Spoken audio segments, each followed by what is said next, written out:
Well, that's the beauty of a multi-regional culture fest.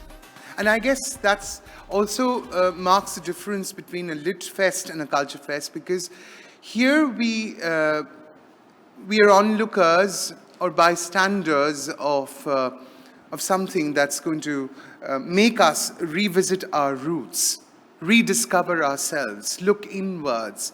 And that's what Prasunji and Yatinji was doing. They were looking up, they were digging up dictionaries of life and philosophy through the legendary voice of none other than Lata Mangeshkar. That's exactly what brings us to the next symposium or forum, which is so important, Atmanirbhar Bharat, Economic Ideology for India's Future. Ladies and gentlemen, at Arth, we do not just stop at culture, we look beyond. And that's what today Dr. Chandra also pointed out. We must look beyond the peripherals, the frontiers of our vision and look inwards. Atmanirbhar Bharat, self-reliant India, self-reliant Bharat, infrastructure, development. Let that be the muse of the next forum, ladies and gentlemen. Rajiv Chandrasekhar in conversation with Harsh Gupta Madhusudan. Let me introduce Rajiv for all of you. Rajiv Chandrasekhar is a Member of Parliament and a Union Minister of State for the Ministers of Electronics and Information Technology and Skill Development and Entrepreneurship. He started his career as a senior design engineer at Intel. However, he saw real growth in his political career when he was appointed to Rajya Sabha, representing urban Bengaluru, Karnataka in 2006. He's often referred to as a guardian MP of veterans and armed forces and continues to advocate their cause consistently in and outside Parliament. Such a dynamic personality to have graced us a culture fest in its season 4. There are many more that have visited us in the past. We will keep talking about them in our course. Harsh Gupta Madhusudan is an India-based public markets investor. He's also the co-author of a new Idea of India along with Rajiv Mantri, and the Chief Investment Officer for the Ashika Group of companies. Previously, he used to be a consultant for Bain & Company. Harsh has written extensively on economics, finance and politics for Mint, Swarajya, the Wall Street Journal, the Indian Express and other publications. Ladies and gentlemen, let these two men fight for an Atmanirbhar Bharat, self-reliant India, only at Arth, a culture fest. Hope your screens are alive. Kojo, kojo, kojo, kojo, kojo, kojo.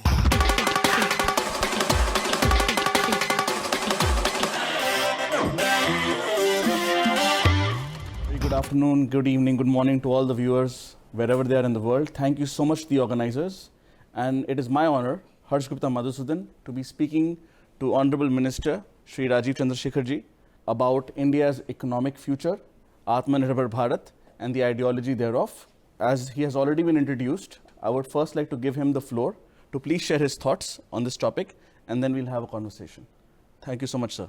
Thank you, Harsh. Thank you, Art, for having me on this program. And I think, we are celebrating 75 years of independence. And it's a good time to look back at our journey. And as the Honorable Prime Minister said, it is also a good opportunity to look forward. It is also a time that we are, in a sense, celebrating, if you want to call it that word, celebrating, but we are also celebrating the resilience and the national performance of our people and our nation over the last 2 years in this fight against COVID, where we have demonstrated to the world and to ourselves that we have fought this global pandemic and have bounced back from that in a way that is unprecedented even to the other nations of the world.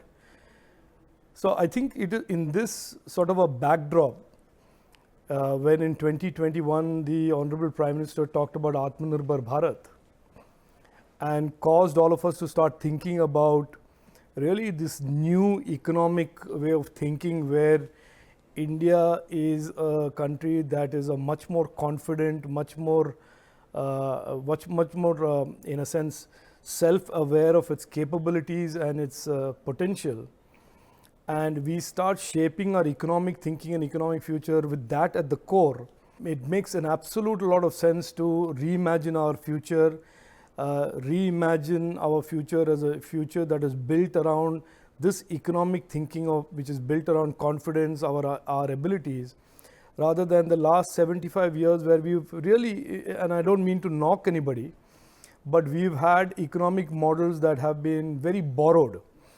First from the socialist bloc, we wanted to pretend to be communist, but were not communists.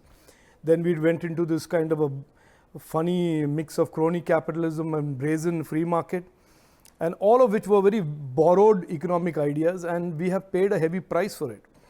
But going forward, I think we have, in a sense, self-realized during COVID that when all of the nations of the world are posed with the same kind of deep disruptive problem, India, using our own imagination, ingenuity, talent, technology, can bounce back faster than almost all other nations in the world.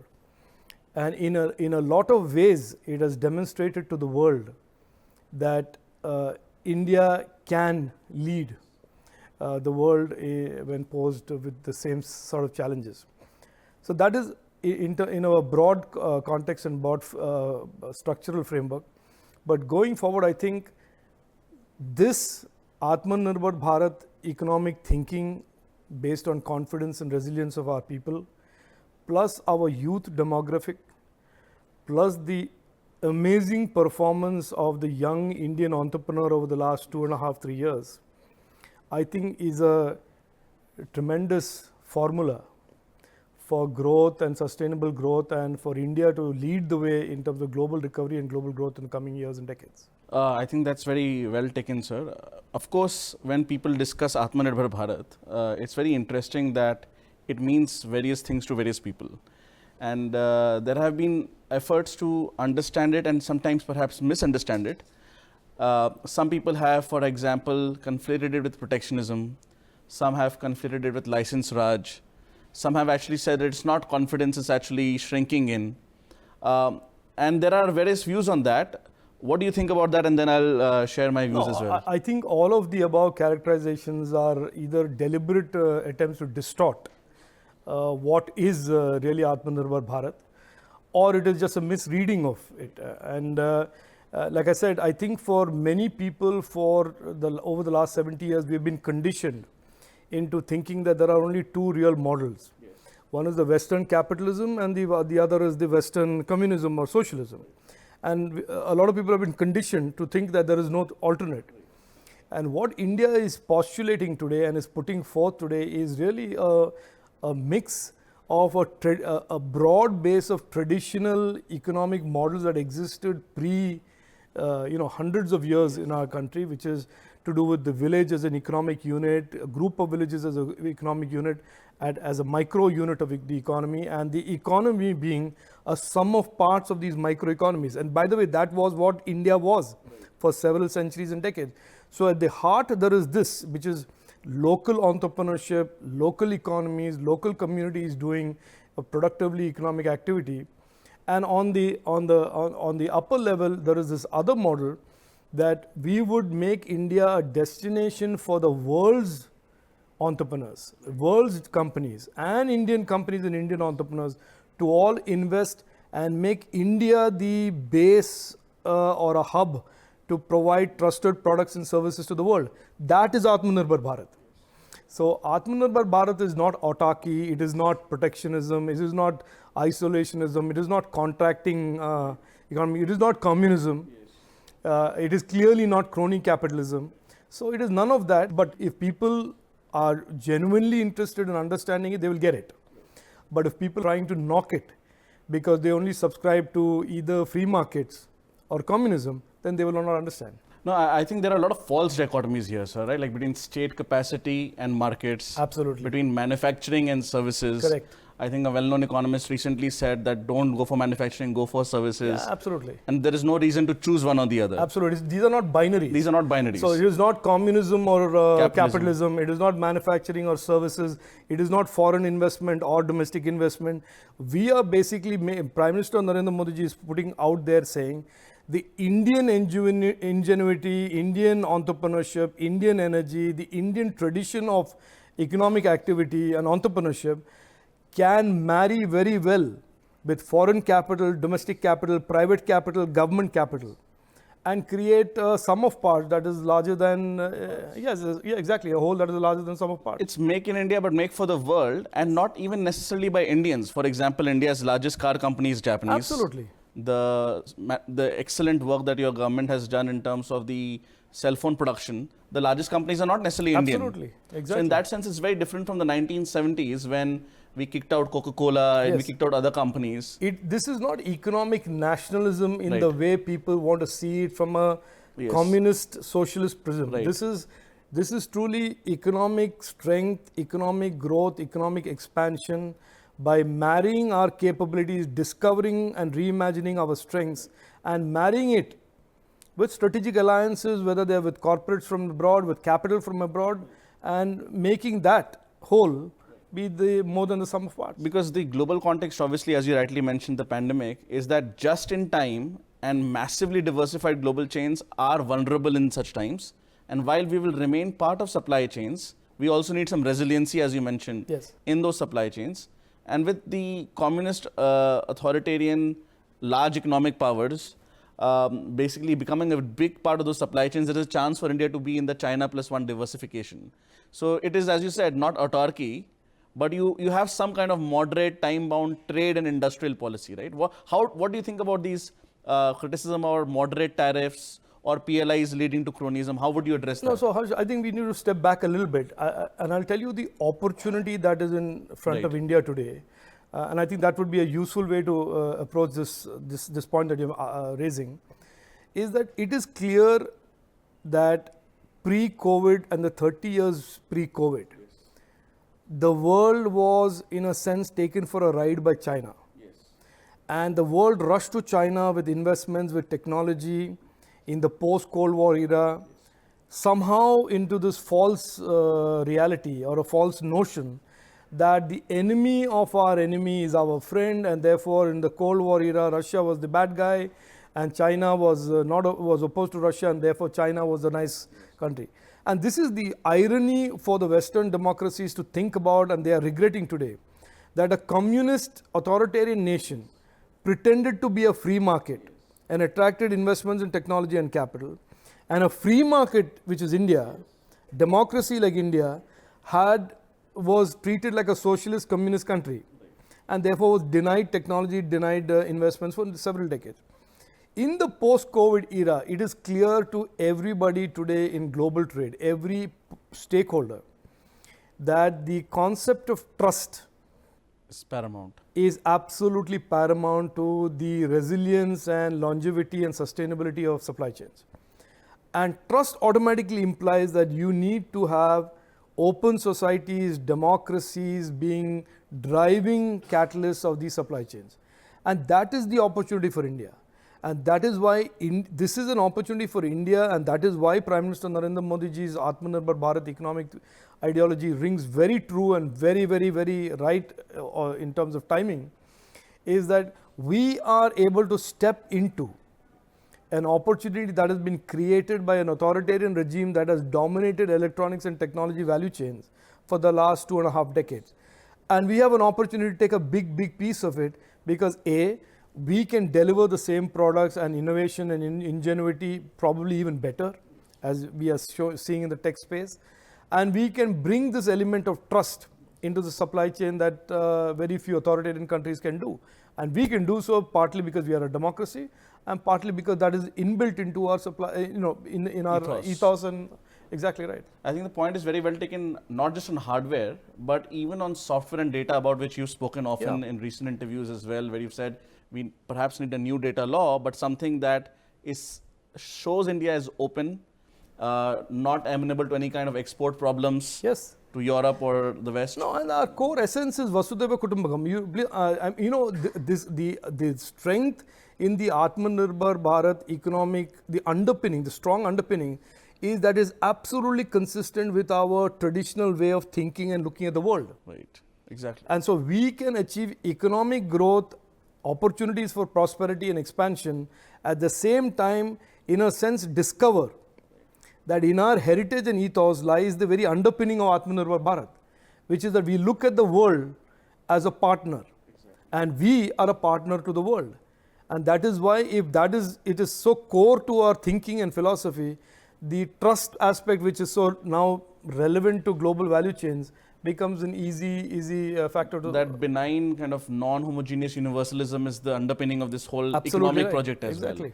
well. And it's very interesting that you mentioned that this massive opportunity has opened up.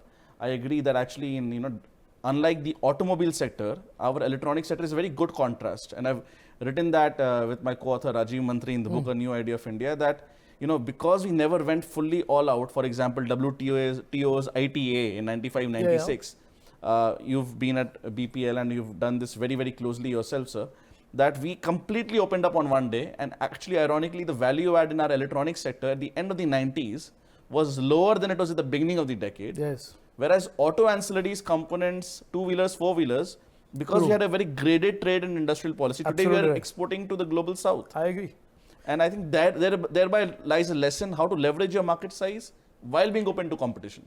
And I would add to that I think the lack of self-awareness of how our domestic economy is built leads people to take these decisions that in a swath destroys industries and capabilities. We had an electronics industry for many years. And because it became fashionable to do FTAs, and it became very glamorous for people to trot around in global capitals and talk about globalization, you essentially allowed the whole, like a generation and a half of people who had built up electronics and electronics ecosystems in this country to be wiped out. And it is only after 2014 that there is a renewed focus on this. And why electronics is important for us is, and this is amazing that the Prime Minister saw this in 2014. We are going to be one of the largest markets because of our growth in digital adoption. Absolutely. Electronics is going to be one of the largest consumed product categories in India. And we have on top of that the Prime Minister's ambition to make sure every Indian is digitally enabled. So imagine if we had to do this and we did not have an electronics industry. We would be importing, we would be doing more electronics imports than we would be importing hydrocarbons. Exactly. So I think electronics and looking at our economic landscape through the Atmanirbhar Bharat prism, understanding what our strengths are and capabilities are, what will our future needs be, creating the capabilities in our country to actualize those future needs, those are what I call strategic thinking. Absolutely. Business school, people go to business school and we spend lakhs of rupees to be taught what strategic business plans are or what strategic thinking is. In my opinion, this is strategic thinking. Atmanirbhar Bharat should be taught in business schools as the 101 of strategic economic planning for a nation. Yes, as generals say, I mean, just because when the war begins and all your plans go out of the window doesn't mean you do not plan. Yeah, absolutely right. And the 5-year plan was a socialist or a certain kind of socialist overhang, but that does not mean you don't look one generation ahead. No. And in a countries like India, where we still have real clear, after 75 years of independence, we still are dealing with pressing, urgent, challenging issues of poverty in many parts of India. If you don't plan to at least say in one generation we will be able to address poverty, then we are doing a disservice to those who are citizens of India but still are out of the poverty opportunity net. So planning is essential. A robust economic thinking and ideology is absolutely necessary, not just borrowing Western ideas and trying to transpose that in India.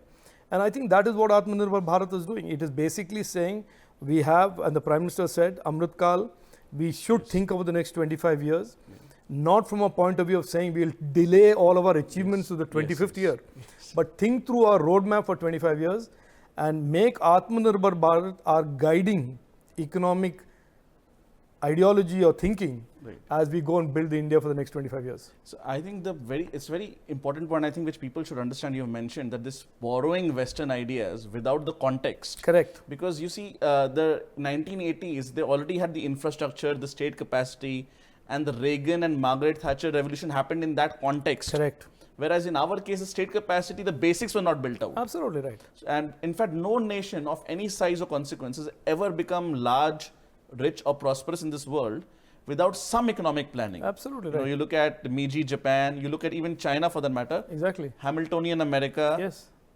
times of West Germany. West Germany, Yes. they had the Zollverein Customs Yes. Union, which is the prototype of the European Union Customs Correct. Union.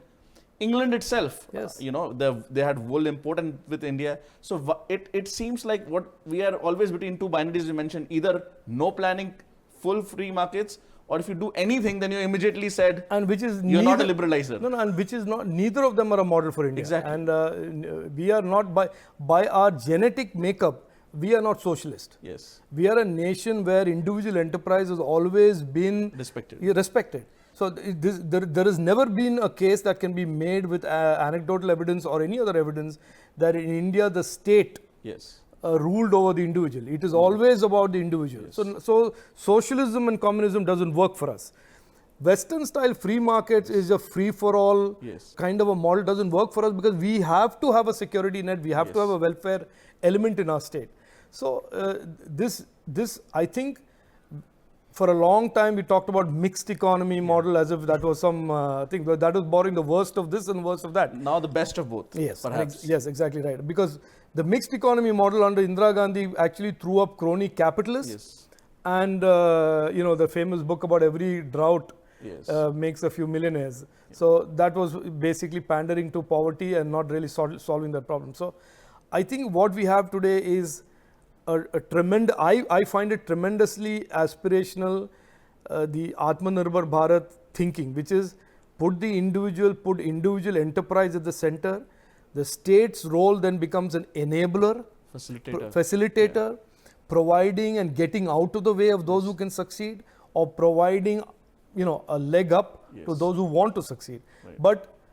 But making the gold standard or making the bar for each individual be success Exactly. and aspirations and your effort leading to success. There's also a very pragmatic element to the whole project. It's not ideological in that sense, No. right? It what works, and there is an element of iterative experimentation as well.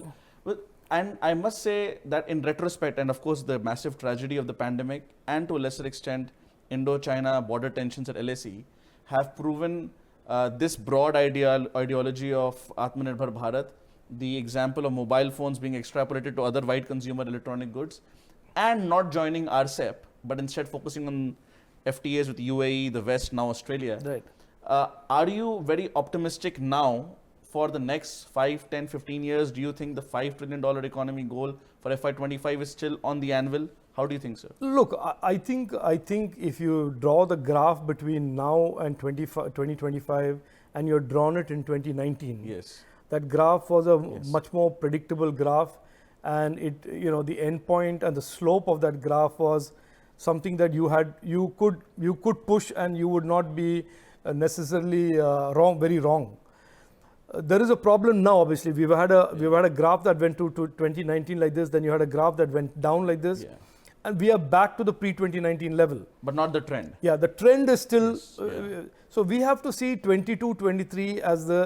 I see this year as a very important inflection point year to tell us what to be able to draw down that graph and see where we will be in 25, 26.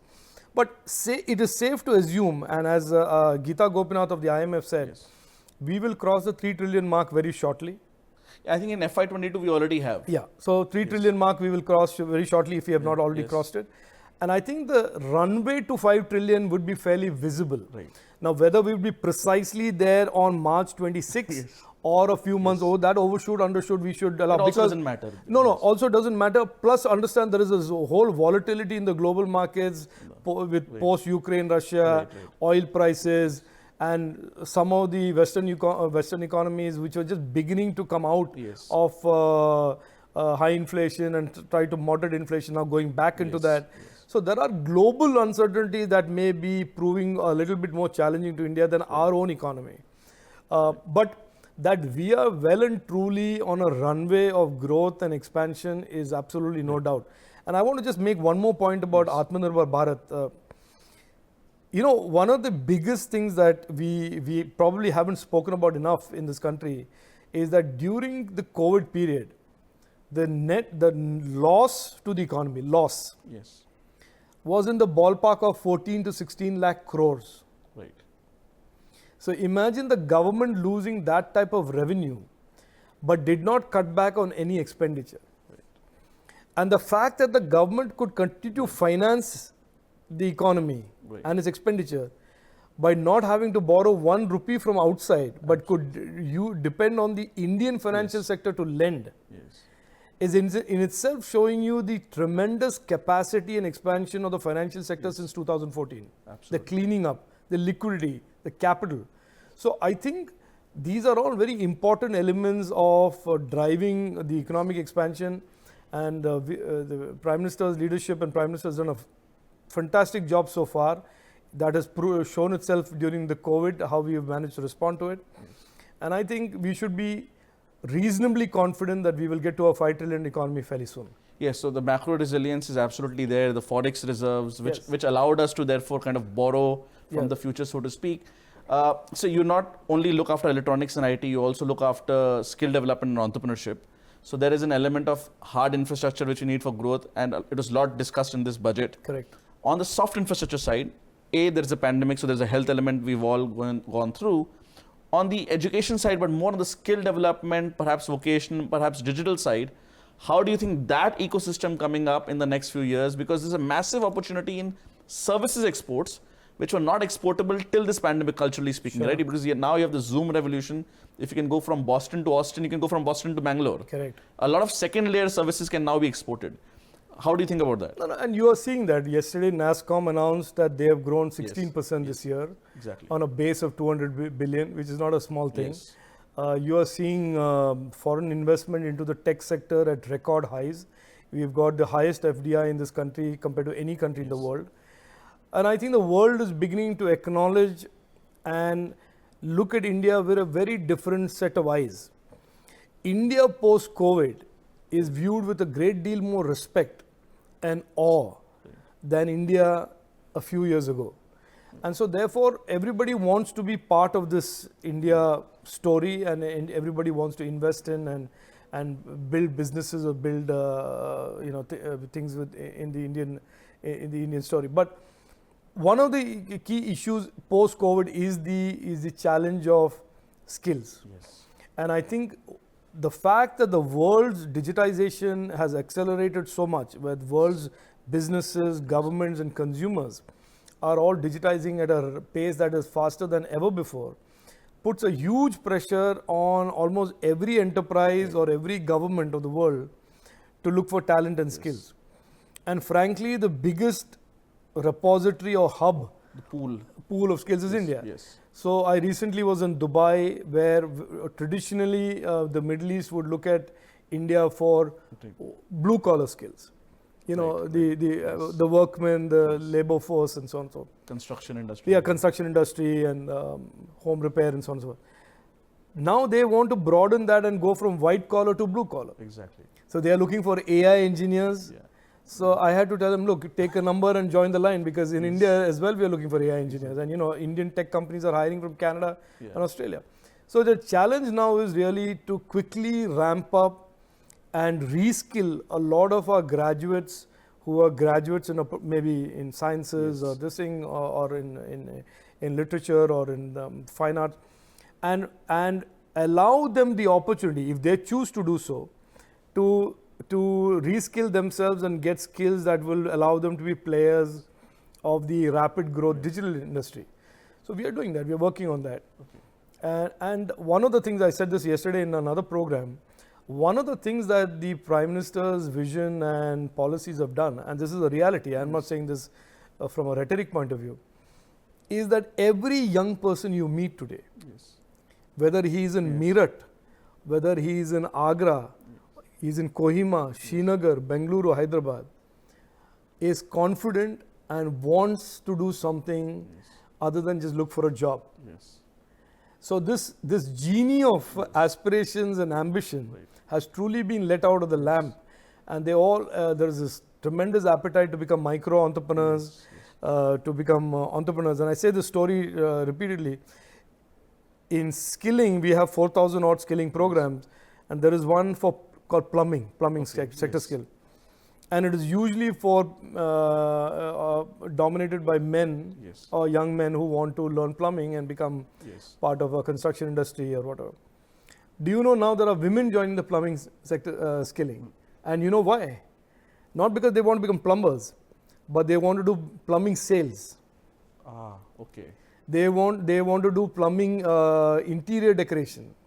So it's part of the broader. Yeah. So they are picking up these skills because they have an enterprise, or they want to start an enterprise that is using plumbing as an adjacent skill set. I see. So it was an anecdotal thing that women are joining plumbing skills, and somebody said, "But why? How is it possible?" And it turns out that they all want to be even part of that. I think there's also a massive social cultural change, like entrepreneurship becoming socially acceptable. It is not only socially acceptable, now it is socially preferred. It's preferred actually. It's the preferred There was runway. a joke that you would not be able to get married if you were an entrepreneur till 10 years ago. Now I think the best matches are for entrepreneurs. For entrepreneurs. So by both empirical reasons and personality, I am very optimistic, especially about India. I use the phrase long India. However, it would be amiss if we do not discuss what should be done next, or what do you think are potential problems on the horizon. What do you think keeps you up at night about what could go wrong and what to do about it? No, look, if we just step back, and we all love India, and we obviously we will always see the brighter side of everything India, for India. But we must understand that our rise is not going to be unchallenged. It is clear that the economic rise of India, while we as 1.3 billion Indians, and even there maybe there will be a small percentage that will try and slow it down, but there are neighbors, there are countries that are definitely deeply threatened and concerned about India's rise. And that is something we should be aware of. And that, at the end of the day, I always say that there is no, there's no pain, no gain without some pain. We should be prepared for that. And we saw that during COVID. We saw what happened in Galwan. Yes. These are not things that happen by accident. These are not things that happen, at least I would like to believe. I know I'm a minister and I shouldn't be imprudent about what I say, but I don't believe anything happens by chance. I believe that India's rise, and in specific Prime Minister Modi ji's determined leadership, and in a sense determination to take India down a path or up, and make sure it rises, is clearly a challenge for many countries. Our growth in technology, our growth in electronics is also a challenge for countries that have long dominated those value chains. So we should be aware of that. We should be very, very clear that these things are going to, there are going to be people who are deliberately going to put road bumps in our path, and we should be very prepared to fight those. Apart from that, I feel, and I don't necessarily say I'm a very optimistic person, I'm a very realistic person, but I can say that today, the intersection of the technology opportunities and the way the world is going, this intersection of our own demographic strengths, the energy and enterprise and motivation of our youth, really leads me to believe that we can do tremendous things in our future. And really, I have said this to the industry, tech industry as well, that we really ought to be reimagining our future. Maybe we thought 5 trillion is the goal, and that's the big thing. Maybe we should be thinking about a 10 trillion roadmap, and planning for that and making that our ambition. So I am very confident that we will get there. This momentum that we have created, this confidence that we have sort of imbibed post-COVID, is an eclectic mix that or a catalyst that will take us there. But be prepared for some road bumps along the way. Absolutely. I mean, you probably cannot say it, but there were a couple of very suspicious food poisoning incidents at some of our cell phone factories, which may or may not be related to what you have hinted at. And there are people who are very deeply threatened. Look, when I was at Intel, you were a chip designer there. And the legendary Andy Grove was CEO of Intel, and he used to keep hammering us, even though Intel was a great company those days, and say only the paranoid survive. And he then wrote a book about it, Only the Paranoid Survive. So I think some amount of paranoia is a good, healthy thing to, especially for leaders and champions like India. And I think our ambition is to be nothing less than a leader and champion in the spaces that we choose to be.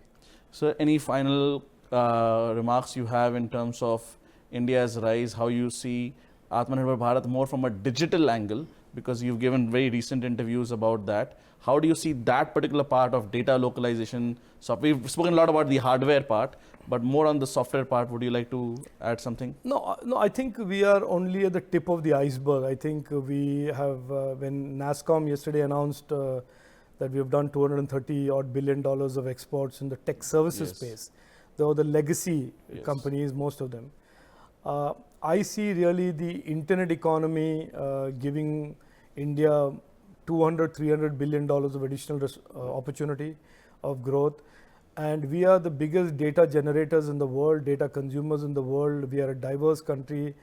And for all these emerging technologies like artificial intelligence, machine learning, we are the country that is going to be at the forefront of it. And in my opinion, in terms of Web 3.0 and the future of the internet, with 1 billion Indians, 1.1 billion Indians connected in the next few years, I have a feeling that India will be the country leading the charge to the future of the internet. So for many years, we were, in a sense, followers of technology trends.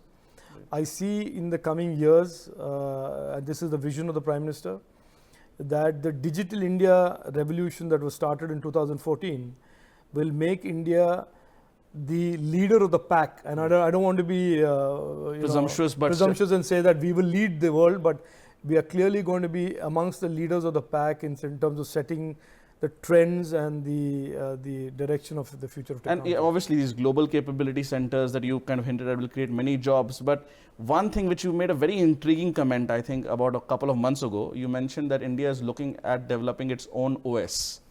And as you know, that's a very deeply entrenched two-party kind of market. There is Apple and there's Android.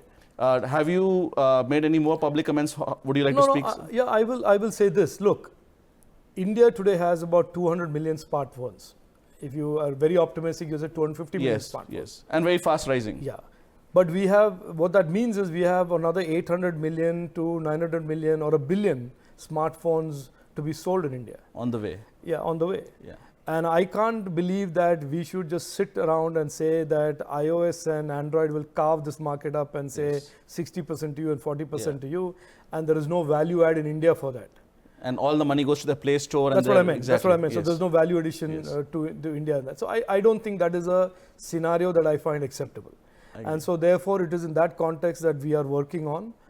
Let me, in the same intriguingly way or cryptic way say, we believe that we want in India must have a higher value add piece of that mobile devices space. Okay.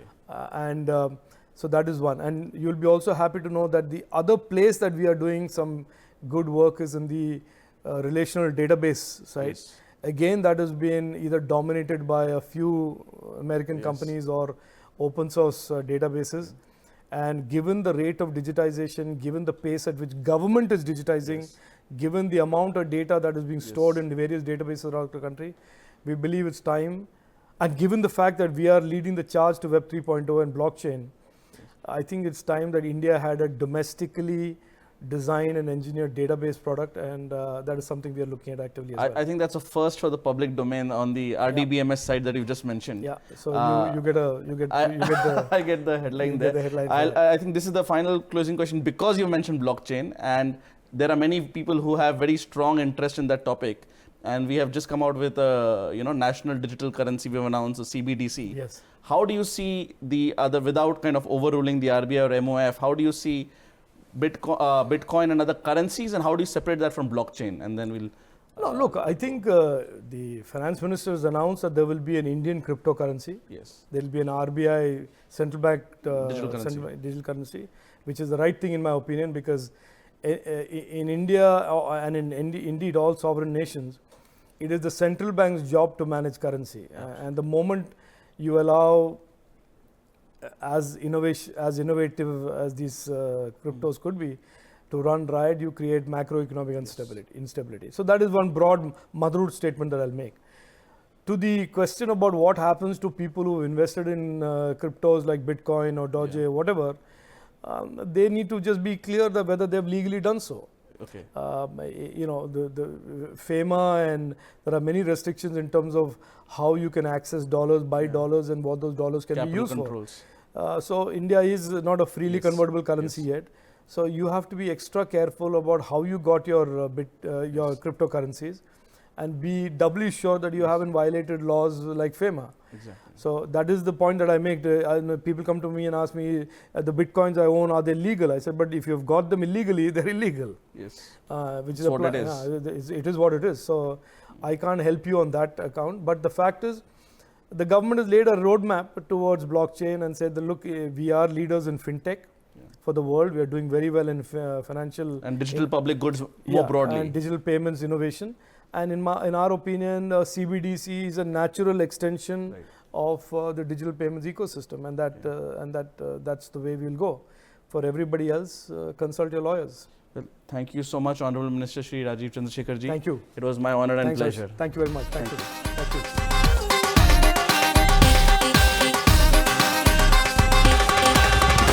Kojo, kojo, kojo.